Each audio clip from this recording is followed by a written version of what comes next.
2100 रुपये के आसपास का हाई और 585 का लो, और 2 कंसेक्यूटिव सेशन में लोअर सर्किट, 20% का लोअर सर्किट। जी हाँ दोस्तों, आज बात हो रही है तानला प्लेटफॉर्म की और ऐसी ही अदर कंपनीज़ की जो कि लिस्टिंग के बाद से और करीब करीब पिछले 1 साल में अपने कैपिटल का और अपने शेयर प्राइस का, अपने मार्केट कैप का करीब करीब 50 to 80% इरोड कर चुके हैं।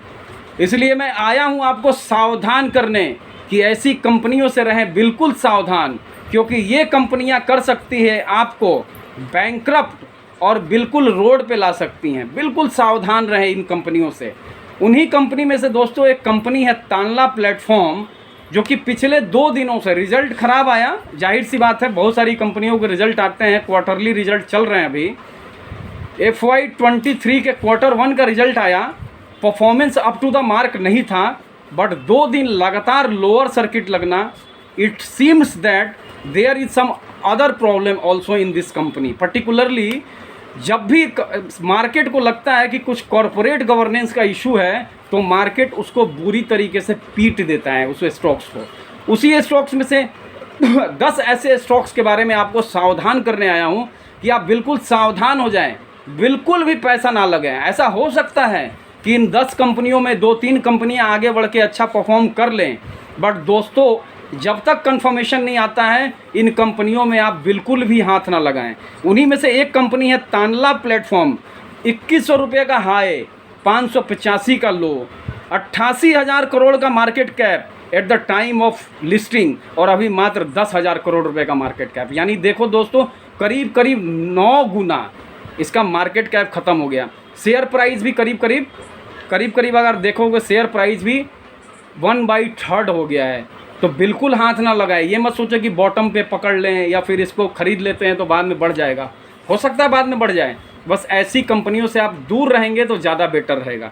उसी तरह की एक कंपनी, दूसरी कंपनी है Paytm. Eight the time of listing 1955 का हाई, 510 का लो, और अभी चल रहा है 713 रुपये का। 1,30,000 करोड़ रुपए का मार्केट कैप था एक टाइम में इसका, और अभी मार्केट कैप है 45,000 करोड़ रुपए का। इसका पी रेशियो है -19 का दोस्तों, और प्राइस टू बुक 7 का। ऐसा देखकर लगता है कि इन कंपनियों ने निवेशकों के साथ और शेयर होल्डर के साथ बहुत बड़ा धोखा किया है, क्योंकि जब इन्होंने लिस्टिंग किया तो जो भी इनके एंकर इन्वेस्टर थे, उन्होंने अगर देखा जाए तो इसको IPO ना बोल के अगर आप FPO बोलो, या फिर ऐसा बोलो कि उनको मतलब एग्ज़िट करने के लिए अगर इनका IPO लाया गया तो ये बुरा नहीं होगा। क्योंकि जैसे ही लिस्टिंग हुई, सारे जो एंकर इन्वेस्टर थे, चाहे वो बाहर के थे, अमेरिकन्स थे, चाइनीज़ थे, सबने अपना अपना शेयर बेचा, और अभी भुगत रहा है कौन? हमारे और आपके जैसा रिटेल इन्वेस्टर। तीसरी कंपनी जोमेटो। दोस्तों जोमेटो का क्या कहना, देखो आप, 169 का हाई, 41 का लो, और अभी काम कर रहा है 44 का। एक टाइम में मार्केट कैप 1,25,000 करोड़ रुपए, और अभी मार्केट कैप है 32,000 करोड़ रुपए। यानी देखो 5 गुना मार्केट कैप इरोड हो गया।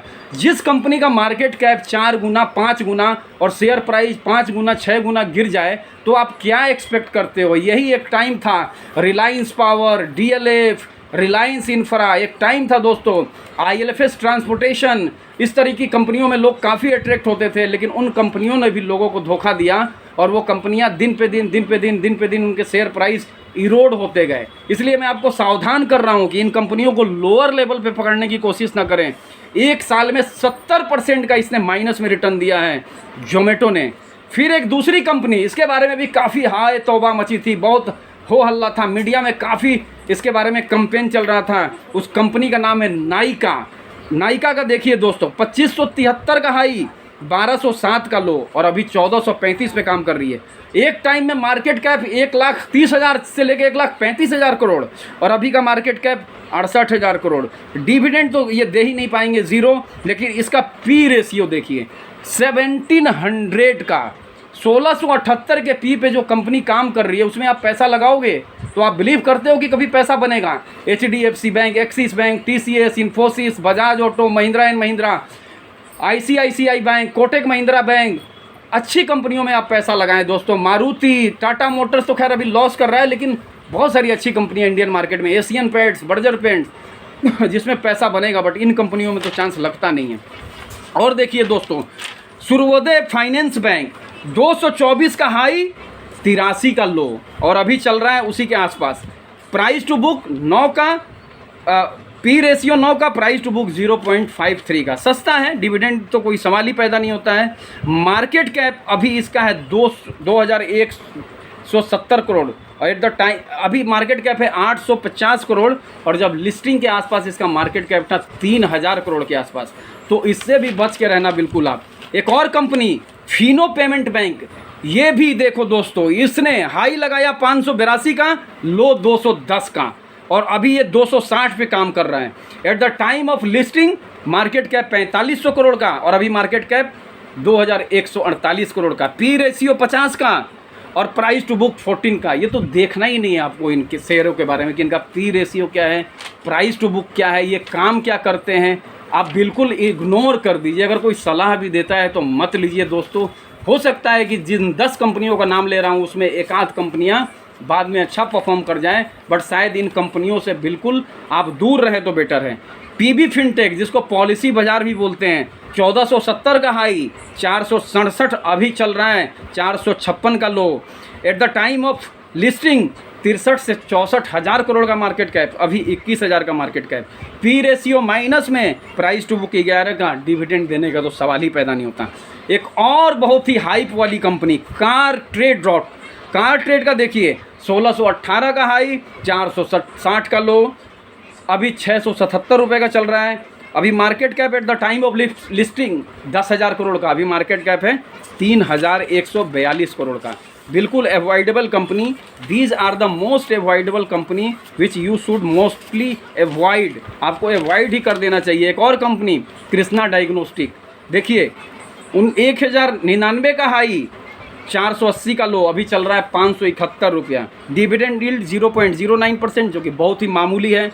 प्राइस टू अर्निंग 25 या 26 का, और प्राइस टू बुक 8 का। Eight the time of listing 3400 crore का मार्केट कैप, और वही मार्केट कैप है 1800 crore. At the end of the day दोस्तों, मैं बोलना चाहूँगा इन शेयर्स ने 50 डेज़, 100 डेज़, 200 DMS का एवरेज तोड़ दिया है। आप बिल्कुल सावधान रहें। मेरा कोई बाय और सेल का तो ये नहीं है आपको, लेकिन मेरे को ऐसा लगता है कि इन कंपनियों से निवेशकों को, खासतौर से छोटे निवेशकों को बिल्कुल दूर रहना चाहिए। एज लॉन्ग एज ये कंपनियां अच्छा परफॉर्म नहीं करती हैं, प्रॉफिटेबिलिटी नहीं देती है, इनके कॉरपोरेट गवर्नेंस पे कोई क्वेश्चन मार्क खड़ा नहीं होता है। I believe you like this video. अगर आपको ये वीडियो पसंद आए तो बिल्कुल लाइक करें। Thanks a lot, thank you very much.